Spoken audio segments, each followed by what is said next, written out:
Le 29 avril dernier, le kickboxer dont je vais vous raconter l'histoire aujourd'hui a fait ce que beaucoup pensaient impensable, mettre KO le Thaïlandais Rodtang, chose qui n'avait été faite qu'une seule fois en 13 ans et 328 combats. Et cet exploit n'est pas un coup de chance, puisque durant le combat, il réussit à le mettre au sol à 4 reprises, devenant pour le dernier combat de sa carrière champion du One Championship.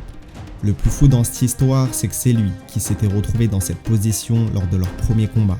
Et ce n'est pas le seul exploit que ce japonais a réussi à accomplir. En 51 combats, il n'aura subi que 5 défaites. Du haut de ses 1m68, il remporta pourtant 3 titres dans 3 catégories différentes au K1. Dans un Tokyo Dome rempli par plus de 56 000 spectateurs, il livrera aussi ce que beaucoup appelleront plus tard le combat du siècle face à Tenshin Nasukawa, invaincu en 42 combats. Vous l'aurez compris, bienvenue dans ce nouveau documentaire Le Parcours consacré à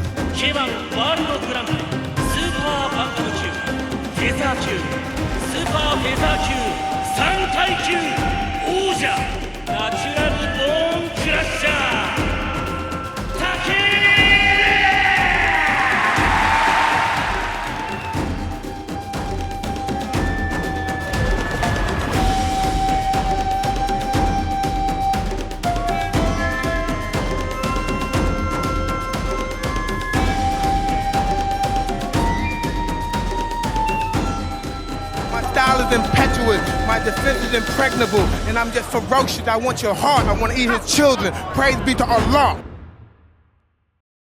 Salut l'équipe, j'espère que vous allez bien. Avant que la vidéo commence, n'hésitez pas comme d'habitude à liker, commenter, partager et également utiliser vos points pour booster la vidéo pour qu'elle soit mieux mise en avant dans les nouvelles tendances de YouTube.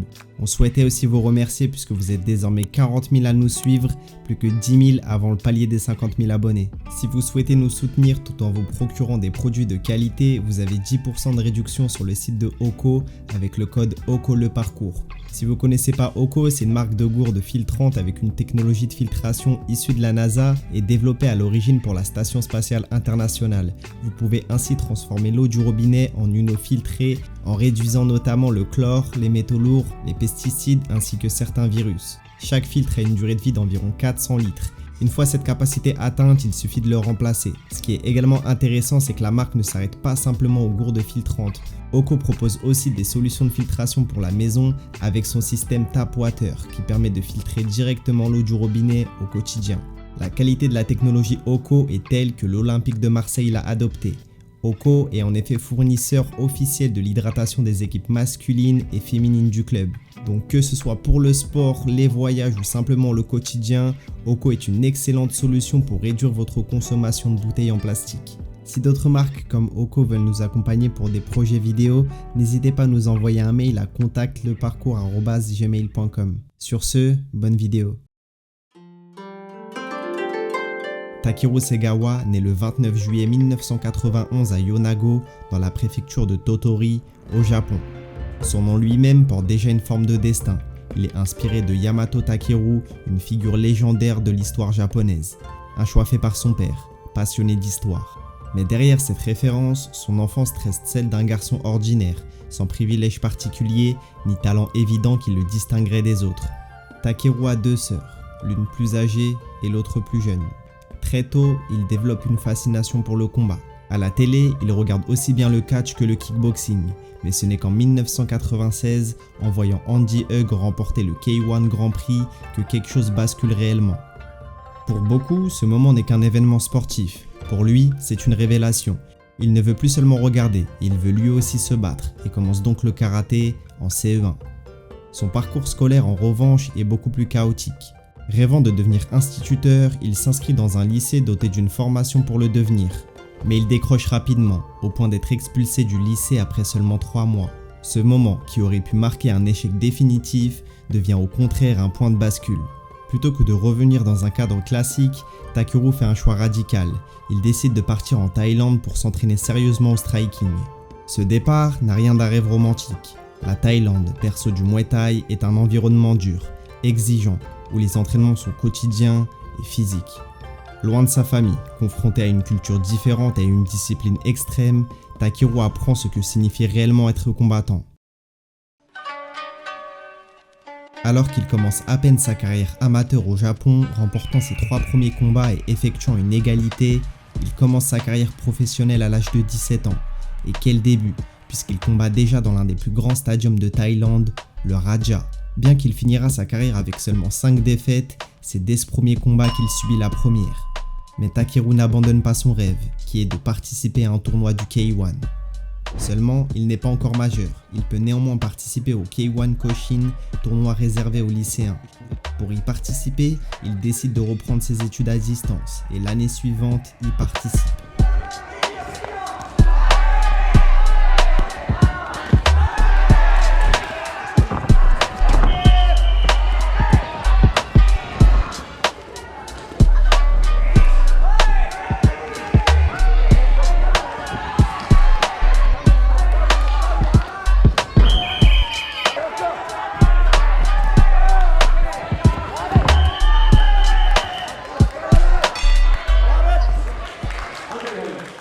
Malheureusement, il est éliminé au deuxième tour des qualifications régionales du Kansai. Submergé par la frustration, il supplie en larmes l'organisateur Kensaku Maeda, lui disant « Je ne suis pas si faible, je veux devenir plus fort ». Maeda l'encourage donc à rejoindre son équipe, la Team Dragon, chose qu'il fait après l'obtention de son diplôme. Il remporte 3 nouveaux combats en amateur, et les 2 premiers en professionnel, l'un à Nagoya et le suivant à Pattaya. C'est alors que Takeru enchaîne les combats au Crush, véritable antichambre du K1 où se forgent les futurs champions. Très vite, son style agressif et son sens du combat attirent l'attention. Il avance constamment, accepte l'échange et cherche constamment le finish.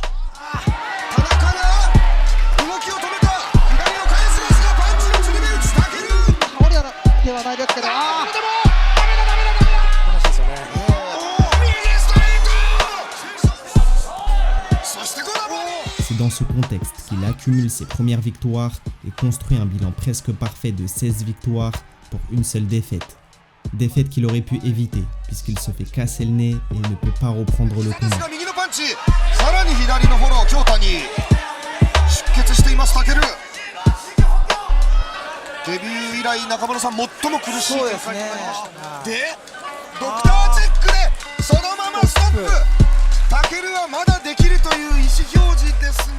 Mais cela ne l'empêche pas de remporter la ceinture de l'organisation dans une énorme guerre face au japonais Nobushika Terado, vétéran japonais doté d'un palmarès de 31 victoires pour 7 défaites.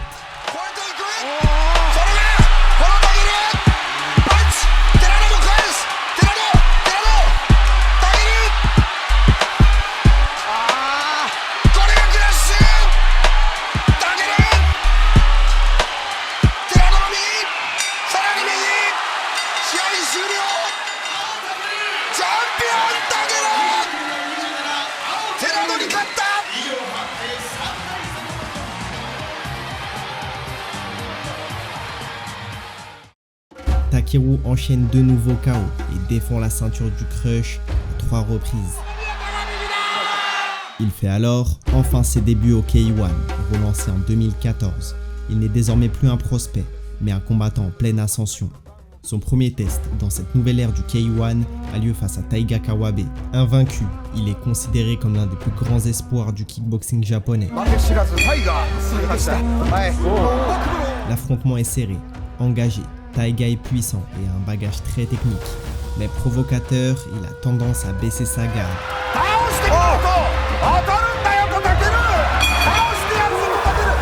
Le troisième round commence et c'est alors que Takeru déclenche un spinning back fist qui résonne dans tout le stadium et déconnecte instantanément Taiga, qui perd pour la première fois de sa carrière en 12 combats. Et quelle défaite!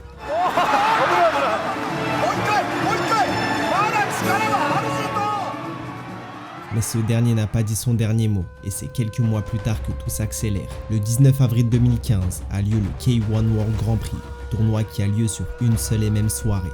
Takeru y participe et remporte les 2 premiers combats, Taiga aussi, et les deux se retrouvent en finale dans la catégorie de moins de 55 kg. Cette fois-ci, l'enjeu est total. Taiga domine en début de combat, mais dans ce moment décisif, Takeru élève une fois de plus son niveau.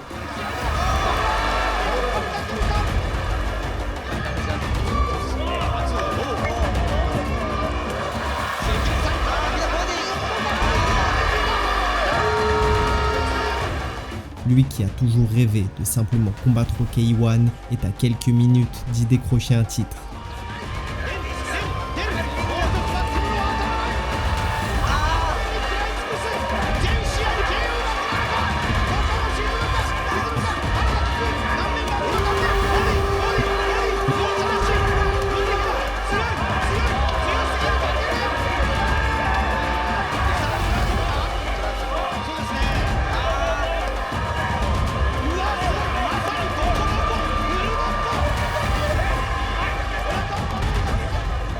Alors que Taiga est sur le point de céder dès le premier round, il montre un mental d'acier et survit aux deux autres.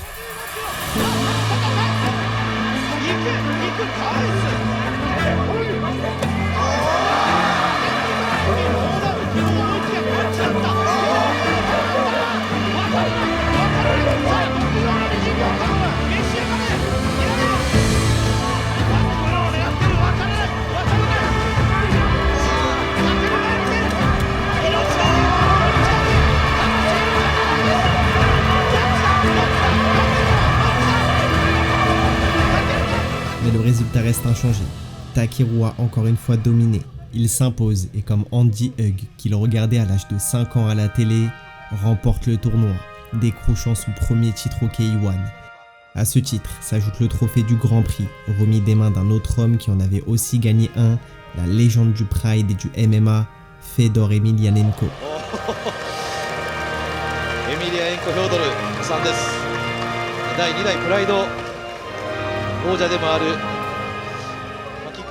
Champion à 55 kg, il ne se contente pas de défendre sa position. Très rapidement, il montre des ambitions plus larges et commence à affronter des adversaires internationaux. Parmi eux, le franco-algérien Hakim Amesh, champion du monde de Muay Thai WBC, connu pour son agressivité et son expérience.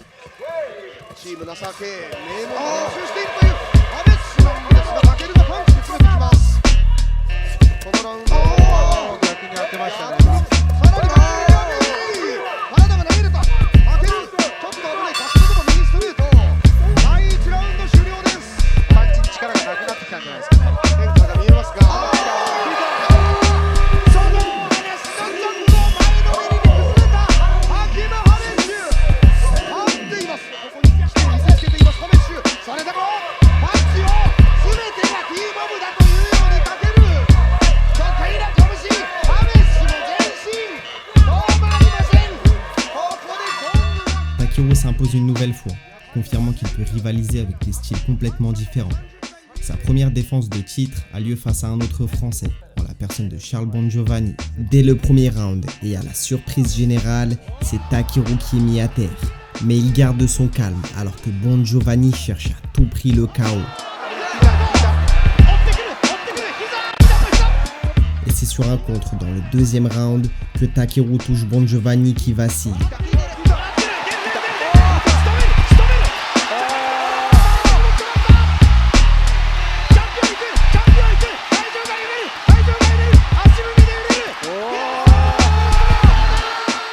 Le Français est compté, avant un nouvel assaut de notre protagoniste qui met fin au combat.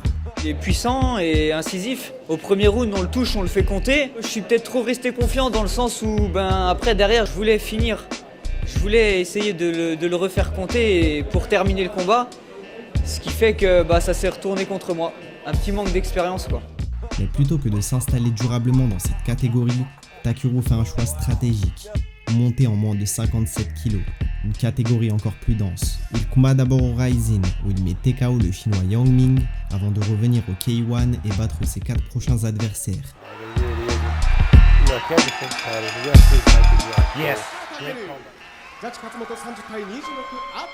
Parmi ces 4 victoires, il bat le chinois Yong Ki, qu'il met KO au deuxième round.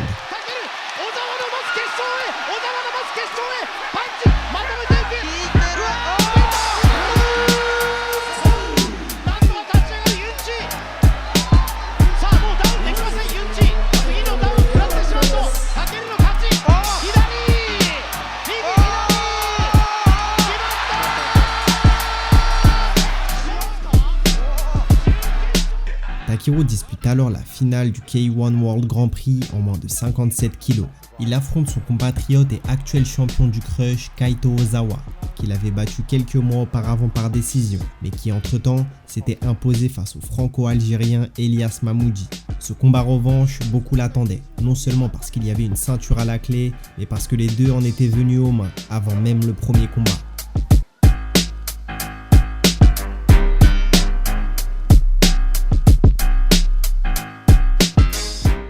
Le combat tient toutes ses promesses et génère plus de 7 millions de vues sur YouTube et surtout est d'une intensité rare.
Une nouvelle fois, après 3 rounds, Takeru réitère, mais cette fois-ci, l'enjeu est différent, puisqu'il remporte à nouveau le K1 World Grand Prix, devenant champion dans une deuxième catégorie de poids.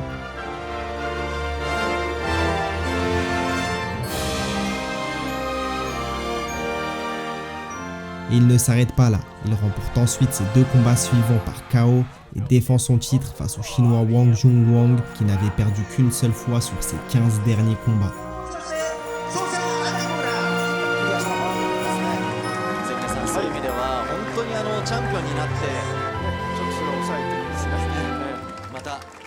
Nous sommes désormais en 2018 et fidèle à sa logique de progression, Takeru monte encore d'un cran. Il passe en moins de 60 kg, une catégorie encore plus relevée où les différences de physique deviennent significatives. Là encore, il ne se contente pas de participer, il s'impose.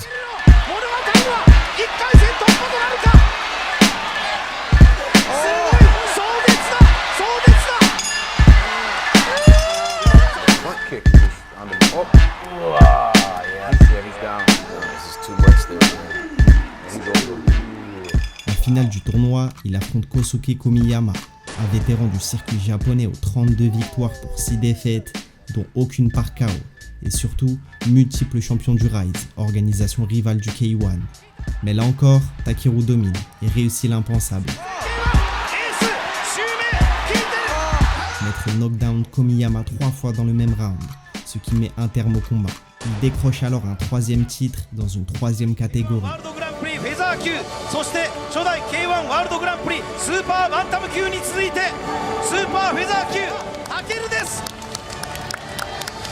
Ce titre n'est pas en jeu lors de son prochain combat, mais peu importe, puisqu'il s'impose une nouvelle fois par KO face à l'Espagnol Daniel Puertas, et cela dès le premier round. Sa première défense du titre featherweight a lieu face à Kuzi, figure emblématique du circuit japonais, connu non seulement pour son trash talk, mais aussi pour sa puissance de frappe et sa capacité à renverser un combat à tout moment.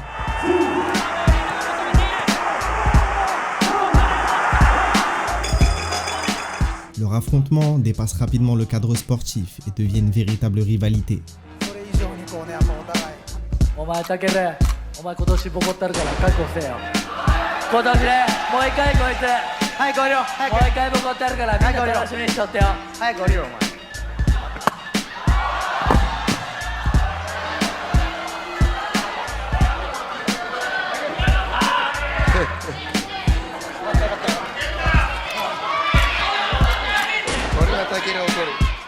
La salle est remplie de spectateurs et le combat génère pas moins de 15 millions de vues sur YouTube.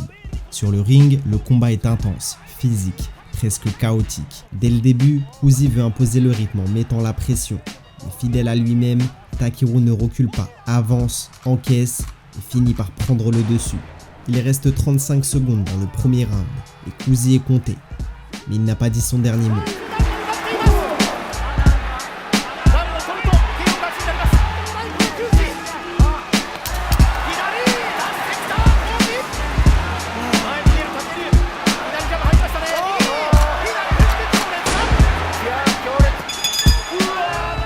Le deuxième commence et Kuzi est reboosté. Le combat reprend sur la même intensité folle.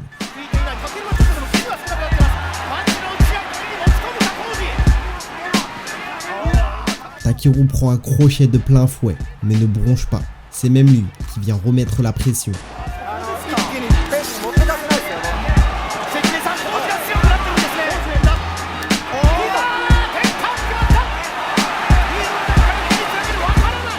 Alors qu'il reste 10 secondes dans ce deuxième round, le rythme ne faiblit pas.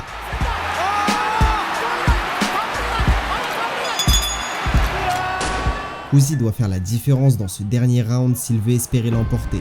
Il connecte une nouvelle fois nettement Takeru, qui sourit.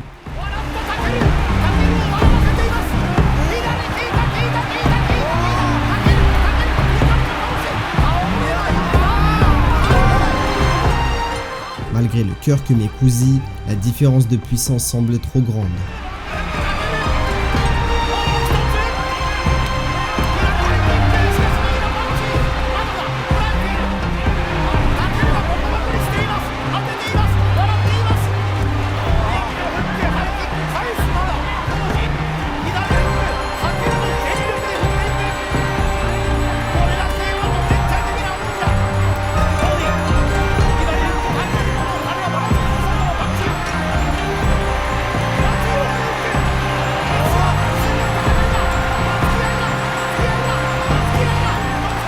Mais il ne tombe pas.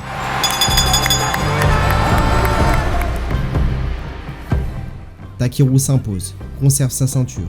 Quant à Kuzi, il est ovationné par le public, ayant eu le mérite de pousser de Natural Born Crusher dans ses limites.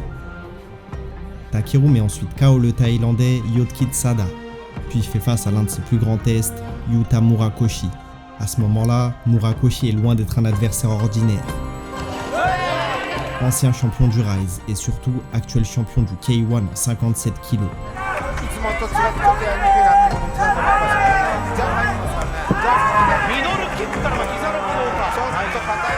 Le combat est serré, stratégique, et Takeru est réellement mis en difficulté. Il n'arrive pas à imposer sa pression habituelle en anglaise, tenu à distance par les directs, front kick et middle kick de Murakoshi.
Mené tout le combat, il ne lui reste que 30 secondes pour faire la différence, ce qu'il réussit à faire en le touchant durement.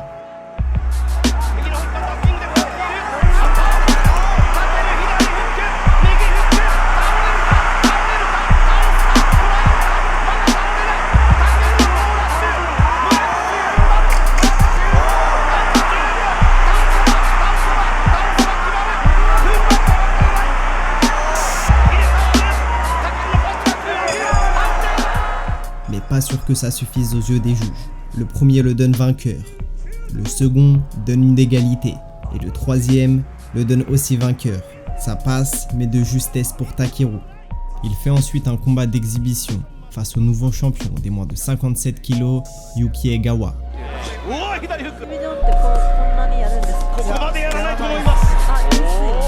うわー、返したボディフックから、押し込んだから右に入れた。うわー、差し替えて入れてきた。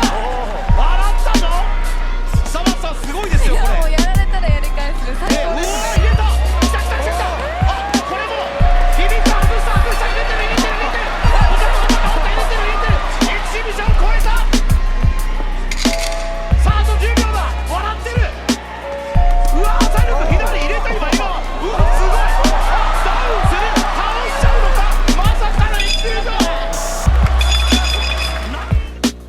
さあ両者の拳が上げられます。Pas de suspense lors de son prochain combat, où il met KO le Nakmuay Petchdam. Puis il affronte Liona Petas, champion du Crush, sur 9 victoires de suite et surtout une seule défaite par TKO en 33 combats. Le combat est très attendu, mais le résultat surprend par sa brutalité. Les deux imposent un rythme élevé dès les premiers échanges.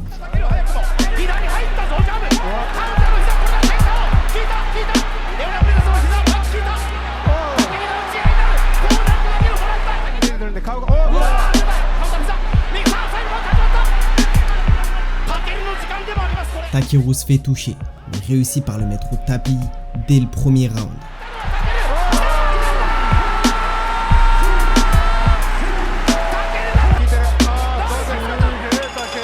Petas est sauvé par le gong, mais Takeru accélère dès le début du deuxième. Il se fait contrer et est à 2 doigts de poser genou à terre. Mais c'est finalement Petas qui glisse, avant 2 nouveaux coups qui obligent l'arbitre à le compter. Petas accroche Takeru, l'arbitre les sépare, avant que...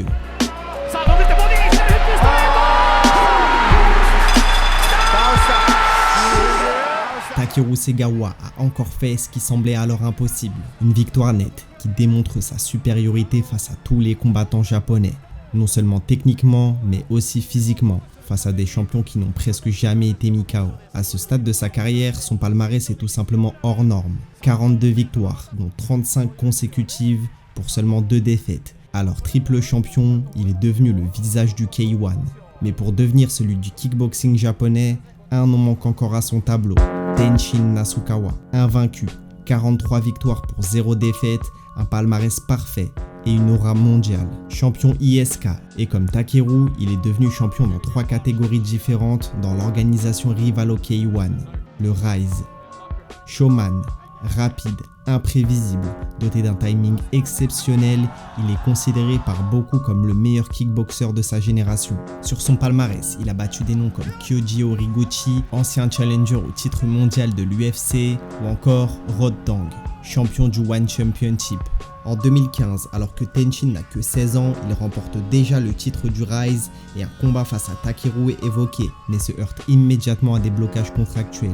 Le K1 exige que Nasukawa signe un contrat d'exclusivité, ce que le Rise refuse catégoriquement. La même année, un rapprochement entre le K1 et le Rising laisse entrevoir une possibilité. Les 2 kickboxers expriment publiquement leur volonté de s'affronter, allant même jusqu'à se provoquer directement après leur combat. Malgré cette dynamique, aucun accord n'aboutit. En 2016, la situation se complique. Nasukawa signe avec le Rising, tandis que le partenariat avec le K1 prend fin. Le combat devient alors encore plus improbable. Entre 2017 et 2018, la tension monte d'un cran. Des figures du kickboxing japonais appellent publiquement à ce combat. Les réseaux sociaux s'enflamment et Nasukawa va jusqu'à scander le nom de Takeru par une foule entière lors d'un événement du Nouvel An. Mais en coulisses, le conflit devient juridique. Le K1 attaque Nasukawa, ainsi que le Rise et le Rising en justice pour concurrence déloyale, estimant que mentionner Takeru nuit à leur image et à leurs sponsors. De son côté, le Rise accuse le K1 d'imposer des contrats d'exclusivité abusifs, empêchant concrètement l'organisation du combat. Mais c'est finalement en 2022, sous la bannière du Rising, que l'impensable se produit.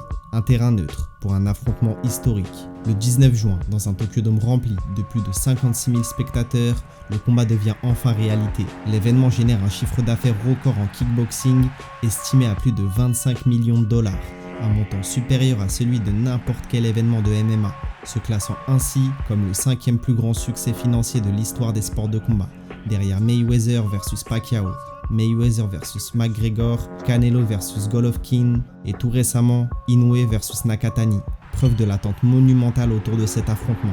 Le combat est présenté comme le plus grand affrontement de l'histoire du kickboxing japonais. Takeru applique sa stratégie habituelle, pression constante, volume élevé en anglaise, volonté de casser le rythme. Mais Tenshin, de par ses déplacements et sa vitesse d'exécution, semble plus rapide. Sur la pointe des pieds, il sautille presque constamment, ce qui lui permet d'exploser avec ses jambes et ses genoux sans que Takeru s'en doute. Notre protagoniste sourit, mais c'est dès le premier round que le combat est en train de lui échapper.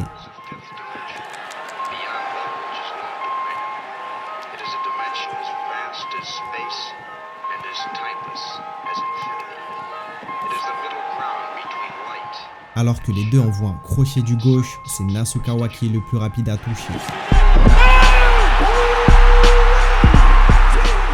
Et Takeru est mis au tapis à la toute fin du premier round.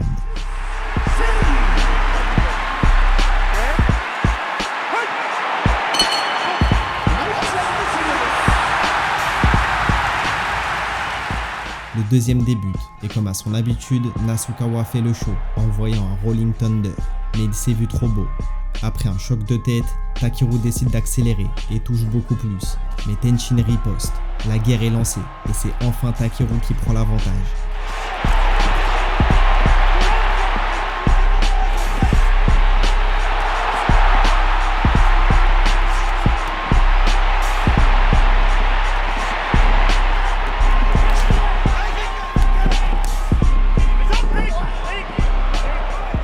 S'étant pris un knockdown dans le premier round, il se sait en retard et doit faire la différence. Il continue à mettre la marche avant, le combat va d'un côté comme de l'autre, mais Tenshin touche et ressort à la perfection tout en esquivant les crochets de Takeru.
La décision est unanime. Tenshin Nasukawa conserve son invincibilité, tandis que Takeru s'incline pour la première fois en 10 ans. Il a désormais affronté tout le monde au Japon, mais une question commence à émerger. Peut-il exister au plus haut niveau en dehors de son pays ? Plutôt que de rester dans un environnement qu'il maîtrise, il prend une décision rare pour un combattant de ce statut. Partir à l'étranger pour se tester, loin du public japonais, loin de ses repères. Et c'est chez nous, en France, au Zénith de Paris, lors du Muay Thai Grand Prix, qu'il dépose ses bagages aux côtés de ses fans et de la télévision japonaise qui a fait le déplacement. Il combat en début de soirée, car l'événement ne doit pas être diffusé trop tard au Japon, au vu du décalage horaire. Sur cette même carte, le français et futur champion du One Alexis Nicolai combat en main event. Face à Takeru ce soir-là, Bailey Sugden, kickboxer anglais avec un record de 15 victoires pour 6 défaites et surtout champion ISK dans la catégorie supérieure en 63 kg. Le combat est disputé, engagé et plus long que ce que Takeru a l'habitude de proposer. Mais au fil des rounds, il impose son rythme, sa pression et commence à trouver des ouvertures. Nous sommes dans le 5e et dernier round et alors qu'il reste que 5 secondes, Takeru envoie un high kick parfait qui met KO Bailey à 2 secondes de la fin du combat. Il décroche ainsi la ceinture ISK et KGP, confirmant qu'il peut régner même en dehors du Japon. Nous étions d'ailleurs au bord du ring pour assister à ce moment, à quelques mètres seulement de l'impact. Un souvenir à jamais gravé dans nos mémoires. Bonjour,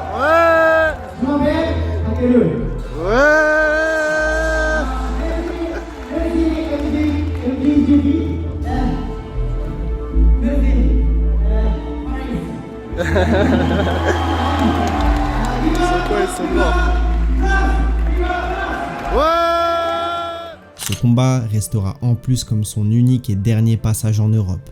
La suite devient alors logique. Le prochain défi ne peut plus être régional, il doit être international. Et il porte un nom, le One Championship.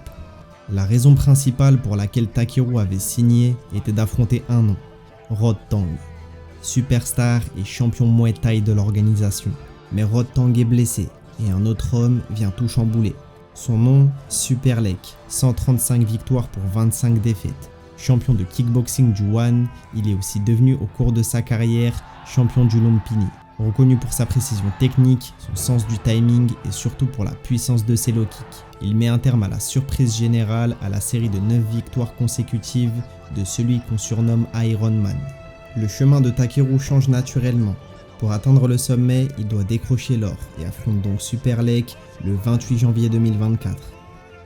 Dès les premiers échanges, la différence de style est évidente. Takeru avance comme à son habitude, cherchant à imposer du volume en anglaise, mais Super Lek reste calme, précis et applique un plan très clair.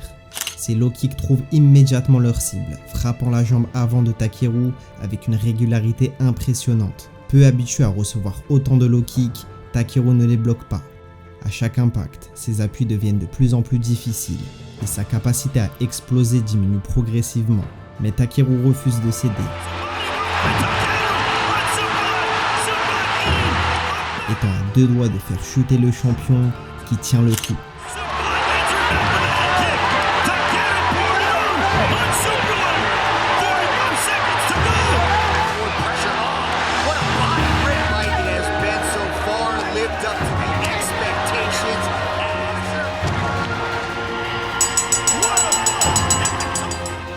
À la fin du combat, la décision des juges confirme ce que l'on a vu sur le ring.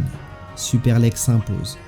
Ce premier combat au One est un échec. Takeru fond en larmes, mais ce qui marque le plus après le combat, ce n'est pas seulement le résultat, mais l'état de sa jambe. Les images diffusées montrent une cuisse entièrement rougie, presque brûlée par les impacts des low kicks de Super Lek subis pendant 5 rounds. Cette défaite ne remet pas en cause le talent de Takeru, mais met en lumière l'écart qui peut exister au très haut niveau mondial, où la stratégie et la gestion du combat peuvent neutraliser même les styles les plus agressifs. Pour se relancer, Takeru affronte le Birman Tanzin. Il est mis au tapis dès le premier round, mais se relève. Et c'est lui qui finit par reprendre l'avantage.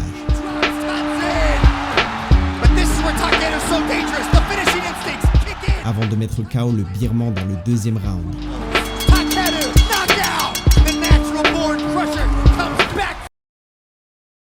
Quelques mois après, en 2025, il épouse sa partenaire de longue date, Aoi Kawaguchi. Puis vient enfin le combat que tout le monde attendait face à Rod Tang. Après sa défaite face à Super Lek, il avait remporté ses 2 combats suivants, mais perd son titre qu'il avait décroché en Muay Thai après une pesée ratée. Avec plus de 320 combats, dont 273 victoires à son actif, il est connu pour encaisser les coups sans reculer. Les deux hommes s'affrontent enfin le 23 mars 2025. Takeru arrive avec l'expérience du kickboxing, sa discipline dans laquelle se déroule le combat, et surtout face à son public, chez lui au Japon à la Saitama Super Arena. Mais le combat se termine plus rapidement que prévu. En un peu plus d'1 minute, Rod Tang le met KO. Infligeant à Takeru la défaite la plus violente de sa carrière. Jamais en 15 ans, il n'avait connu une défaite aussi brutale.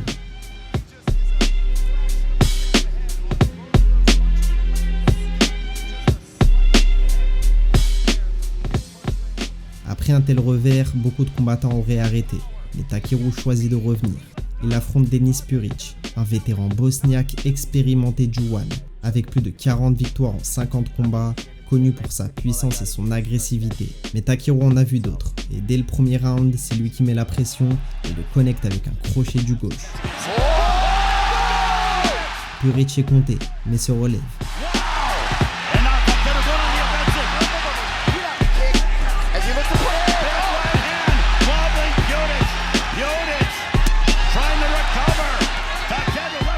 Entêté, il veut toujours échanger dans la boîte et se fait de nouveau connecter, cette fois-ci par un crochet du droit avant que le round se termine. Takeru continue d'aller de l'avant, varie les zones de frappe et envoie un calf kick dévastateur qui résonne dans toute la salle.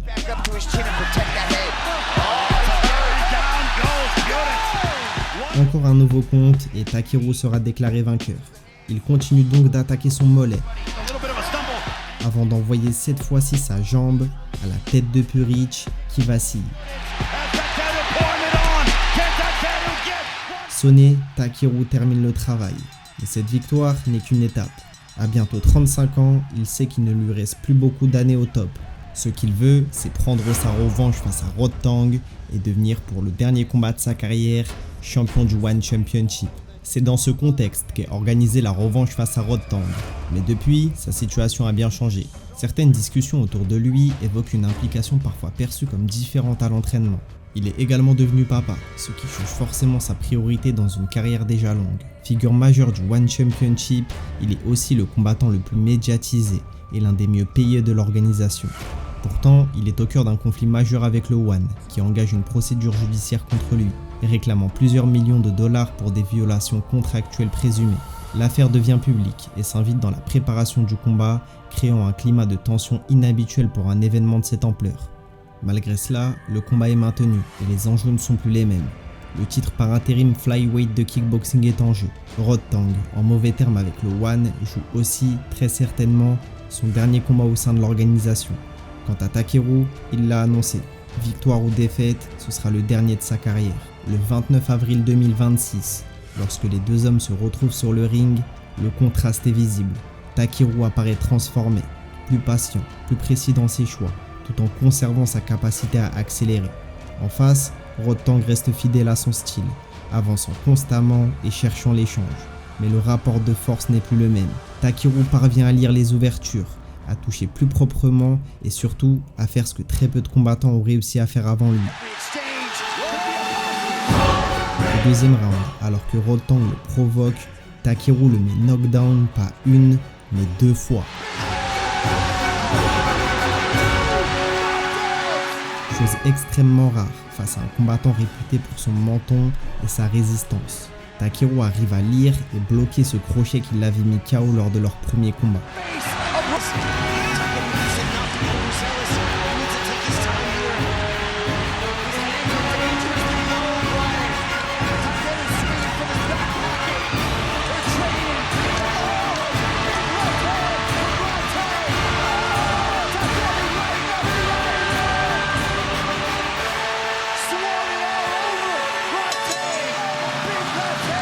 Au fur et à mesure que le temps s'égrène, l'écart se creuse.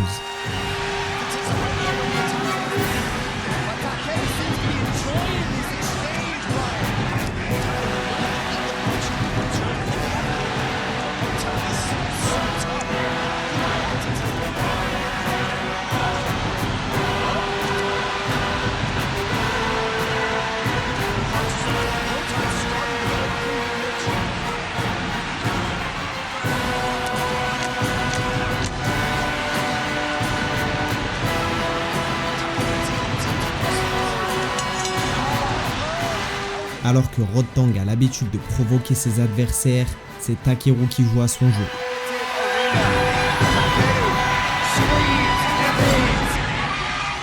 Et dans le cinquième et dernier round, Takeru trouve de nouveau l'ouverture.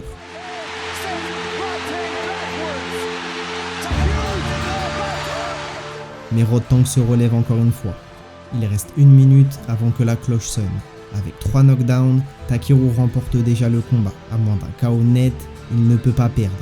Mais il ne cherche pas une simple victoire au point. Pour son dernier combat, il veut finir en beauté. Mettre KO, celui qui n'avait connu cette sensation qu'une seule fois, 328 combats, et cela il y a 13 ans. Takeru l'a fait. Il a mis KO Rodtang et surtout devient champion du monde du One pour le dernier combat de sa carrière. Une sortie parfaite, presque irréelle, là où tant d'autres voient leur règne s'éteindre dans l'ombre. Mais au fond, cette victoire ne résume pas à elle seule la carrière de Takeru Segawa, car après sa défaite face à Tenshin Nasukawa, beaucoup pensaient que son histoire avait atteint son sommet. Au lieu de cela, elle a marqué un nouveau départ. Il quitte le Japon, se teste à l'international, puis rejoint le One Championship, où il affronte les meilleurs au monde. Il chute face à Superlek et lors de son premier combat face à Rodtang, mais il revient, ajuste son style et continue d'avancer jusqu'à cette revanche, jusqu'à ce moment, celui où tout prend sens. Parce qu'au final, Takeru ne s'est pas contenté d'être un grand champion, il a accepté de douter, de perdre et surtout de revenir, jusqu'à réussir ce dont chaque combattant rêve, partir au sommet. そしてこのベルトはみんなのおかげで取れたベルトなんで、このベルトは今日はみんなにプレゼントさせてください。